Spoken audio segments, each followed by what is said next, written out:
Assalamualaikum. Waalaikumsalam. Silakan duduk. Terima kasih. Iya. Dengan siapa? Nafida. Nafida. Kamu kesini sama siapa? Kebetulan sama teman kampus kesininya berdua. Oh, sama teman kampus. Iya. Dari jurusan apa?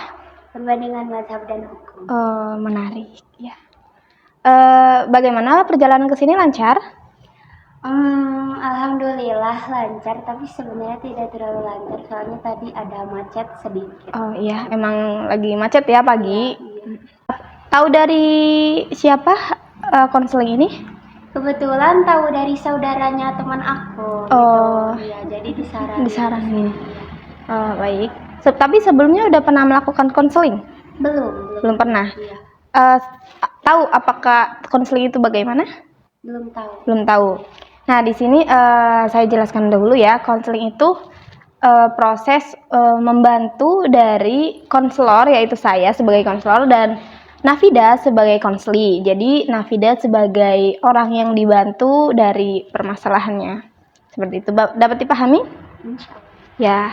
Nah, di sini kita dalam konselor atau proses konseling ada yang namanya 3 asas. Ya, yang pertama itu asas keterbukaan. Nah, di sini Nafida dapat bebas terbuka mengenai apapun itu pikiran Nafida, apa itu perasaan Nafida, seperti itu. Terus yang kedua, tidak adanya paksaan, gitu. Apakah Nafida kesini tidak dengan dasar paksaan?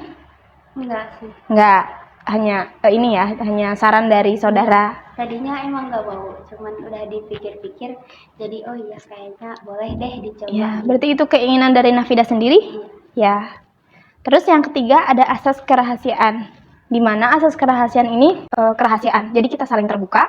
Juga Nafida mempercayakan saya sebagai konselor untuk menceritakan dari cerita Nafida sendiri. Jadi tidak usah khawatir apakah ntar nanti misalnya Nafida khawatir bahwa ceritanya akan disalurkan ke orang lain atau bagaimana. Adapun misal saya setelah ngobrol dengan Nafida dan saya merasa ini bukan ini saya, bukan pitch saya, itu nanti bisa saya rekomendasikan ke yang lebih ahli, namun itu juga atas dasar persetujuan dari Nafida. Seperti itu. Dapat dipahami?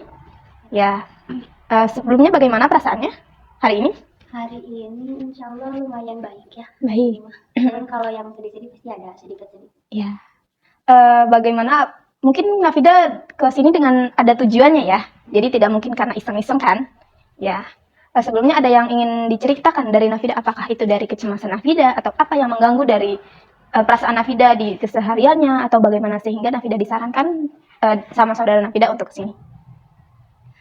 Jadi titik awal permasalahannya itu gimana ya ceritanya? Boleh, Nafida barangkali mau bersandar juga, ya, relax ya.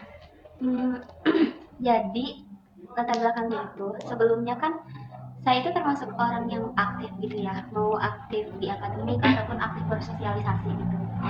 Cuman di semester yang pokoknya awal-awal semester ini itu dan mungkin sampai sekarang juga masih itu tuh saya mulai ngerasa kok ada yang beda ya dari diri saya. Nah bedanya itu dari yang tadinya saya suka gitu bareng-bareng sama orang, terus aktif segala macam kegiatan apapun saya ikuti gitu. Tapi sekarang jadi berubah, kayak aku malah dengan banyaknya tugas itu aku nggak mau ngerjain tugas-tugas itu atau aku nggak mau ikut acara-acara itu gitu. Terus kayak aku nggak mau bareng sama teman-teman aku dan aku juga ngerasa terganggu kalau mereka nyari-nyari keadaan kayak Nafida kamu kemana gitu atau enggak kayak nanya sekecil apapun kayak misalkan nanya tentang misal dia ngirim video lucu terus kata aku gimana kayak hal-hal kecil aja nggak sampai nyariin aku itu juga udah keganggu jadi aku nggak pengen mereka tuh komunikasi sama aku kalau misalkan ketemu sama teman juga pengennya aku mau pengen langsung pulang gak mau ditanya iya.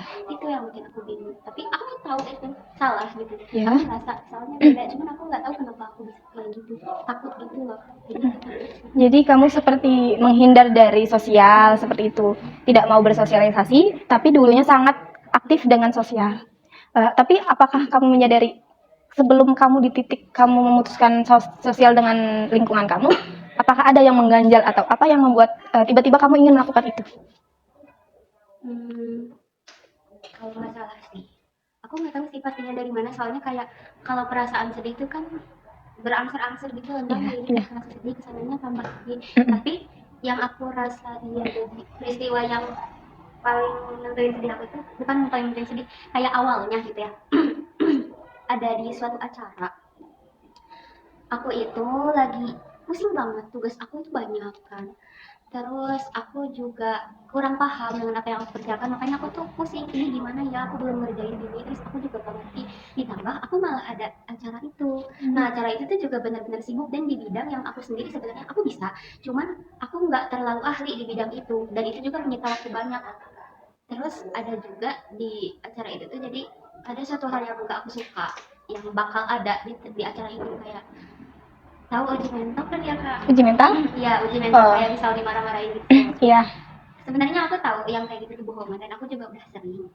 Kalau dulu aku juga nggak takut kalau di uji mental kayak gitu, cuman entah kenapa pas di acara ini, padahal belum terjadi ya, acaranya baru dikonsepin gitu Iya. kan, dan aku di bidang itu, aku kayak aku gak mau nih menghadapi hal yang kayak gitu, aku takut, gak mau denger, aku gak mau dengerin hal-hal yang dimarah-marahin kayak gitu lagi, kayak sebel banget, bener-bener sebel. Nah, karena kepikiran dari situ, akhirnya entah kenapa aku sedih terus-terusan, aku was-was, aku jadi mikirin hal segala macam, dari mulai aku nggak bisa nugas, berarti aku nggak pintar, aku kayak buat apa aku belajar, terus aku nggak bisa di acara ini, aku mending pergi aja gitu. Jadi kayak mulai dari situ aku mulai menghindari sih, mulai dari ketakutan yang bakal dimarah-marahin itu, aku mulai menghindari dan ngerasa aku nggak sanggup ngejalanin semua gitu sih awalnya. Iya, berarti itu emang dari banyak tumpukan-tumpukan tuntutan di kamu dari eksternal ke internal kamu seperti itu. Tapi apakah dahulunya kamu ketika kan kamu tadi bilang aku nggak suka nih, aku takut dimarah-marahin, bahkan aku nggak mau dengar tentang marah-marahan seperti itu. Nah, apakah saat dahulu kamu di waktu yang sama terjadi seperti itu ketika marah-marahan, itu apakah kamu merasakan hal yang sama atau hanya ya udah ini tahu bohongan atau bagaimana? Kalau waktu dulu, waktu SMA sih lebih tepatnya. Kalau waktu SMA itu kan aku aktif juga ya. Iya. Otomatis sering ikut juga kan acara yang kayak gitu sampai jadi pengurusnya, dan aku juga ikut kayak gitu. Nah, pas waktu itu, pas aku di posisi yang dimarahin pas waktu SMA itu, aku cuman kayak kesal-kesal doang, kayak sebel doang gitu loh. Tapi aku tahu, ah ini mah namanya juga acting gitu Kak. Aku Iya. tahu kan. Jadi ya udah berjalan lagi seperti biasanya gitu. Cuman kesal sedikit doang. Jadi abis itu selesai ya udah, nggak aku jalanin. Kalau sekarang ngebayanginnya aja aku udah gak mau gitu, aku udah sebel banget gitu. Kalau dulu mah cuman udah ngedumel doang, tapi kalau pas sudah masuk kuliah aku pikir kayak mulai ada tubuh tuh ngegetar gitu lah. Jadi bukan cuman kesel, tapi kayak gimana ya, ngegetar, pusing, kesel campur aduk gitu deh. Iya. Itu berarti terjadi saat baru-baru ini ya, Iya, kemarin-kemarin. Oh, berarti dari pas ini udah semester berapa sebelumnya? Mohon maaf. sekarang semester 4. Semester 4 itu terjadi pas semester Semester 3. semester 3. Oh, berarti baru banget ya. Oh, oke. Eh, tapi pas semester 1 kan biasanya ada ini tuh apa aspek tuh. Itu saat itu bagaimana? Biasa aja. Oh, masih biasa. Iya, bahkan aku pikir waktu itu aku juga aktif membela, kan biasa di mana-mana. Iya. Aku juga aktif bela teman-teman aku karena aku tahu ini biasa aja. Maksudnya mereka kayak gini juga biar kita bisa memecahkan masalah gitu Iya. kan. Waktu itu aku paham kayak gitu, jadi aku biasa aja. Nggak merasa takut sama sekali lah. Cuman ya paling Iya. sedikit ada kayak getaran sedikit ada, cuman aku masih Fine. bisa Oke. gitu. Ya, gitu. Berarti untuk pas semester 3 kemarin itu ada hal yang sama terjadi lagi tapi kamu menolak itu. Seperti itu. Dengan alasan kamu merasa sakit hati. Apa bagaimana? Aku enggak sih kalau sakit hati, entah kenapa rasanya kayak gak nyaman aja, terus abis gak nyaman jadinya takut gitu lah. Dan mungkin aku mikirin hal-hal yang belum terjadi, lebih banyak pikirin hal yang belum terjadi, gak nyaman dan takut sih gitu. Bukan sakit hati, nggak ada sih, nggak ada sakit hati ke orang lain, nggak ada. Emang biar gitu aja tiba-tiba, dan aku juga nggak tahu kenapa. Oke. Tapi apakah kamu merasa maksudnya dengan perubahan itu kamu merasa kalau kamu tuh ada perubahan yang signifikan? Ya. Dan kamu menyadari itu?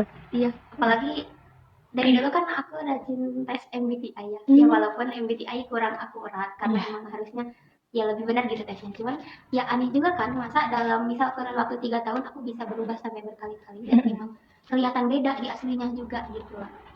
Beda banget. Tapi kamu tahu dampak negatif dari perubahan yang kamu lakukan? Iya, saatnya. Apa? Aku jauh tidak produktif, sangat jauh. Ya pasti tugas-tugas jadi nggak aku kerjain.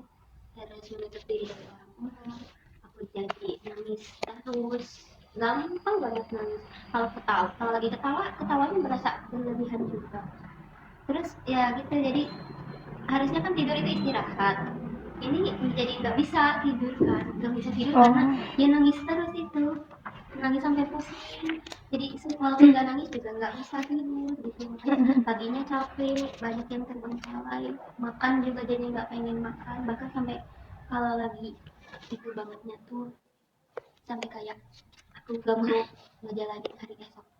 Jadi di saat malam tiba aku berdoa, udah aku bilang aja di mimpi aja, karena aku nggak mau ngadepin hari besok, aku pusing. tapi kamu pada saat kamu memikirkan seperti itu kan berarti pikiran kamu yang sedang bergejolak ya. Apakah kamu merasa kalau ini pikiran aku benar kayak gini kayak gitu? Atau misalnya kayak ini aku salah nih mikir kayak gini di sisi lain?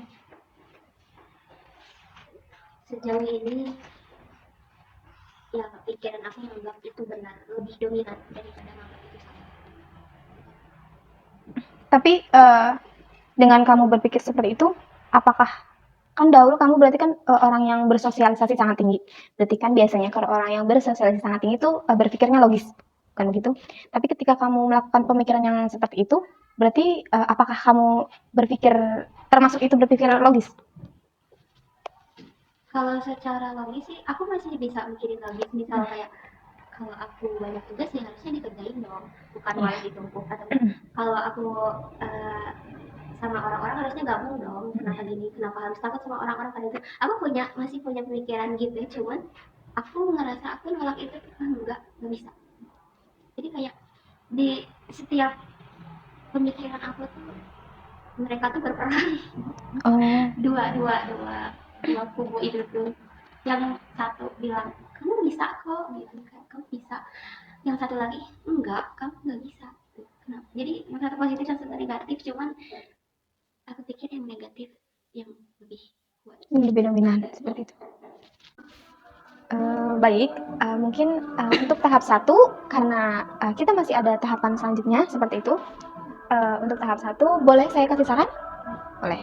Nah, jadi karena manusia itu biasanya terganggu bukan karena dirinya atau karena sesuatu, namun tapi kan karena pandangan terhadap sesuatu.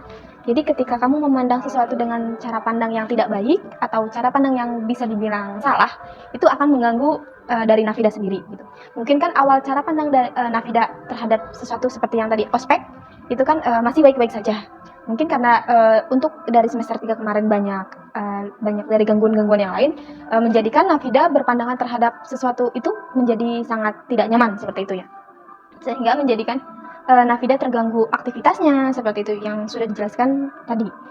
Uh, untuk tahap satu bagaimana perasaannya? Insya Allah lumayan lega. Lega. Tapi apakah pada saat Nafida menceritakan kembali kejadian itu, apa masih ada emosi yang tersangkut atau dirasakan? Masih ada. Ya, berarti itu mungkin masih tertancap dari diri Nafida seperti itu ya. Bisa saran saya ya mungkin sedikit untuk tahap pertama, kamu coba untuk berpikir lebih logis. Jadi kamu merealisasikan pemikiran logis kamu, merealisasikan pikiran rasional kamu. Karena kamu sendiri sudah tahu kan bagaimana pemikiran yang logisnya, bagaimana pemikiran yang rasionalnya, bagaimana pemikiran yang salahnya, seperti itu. Hanya kamu belum mau untuk melakukannya, seperti itu.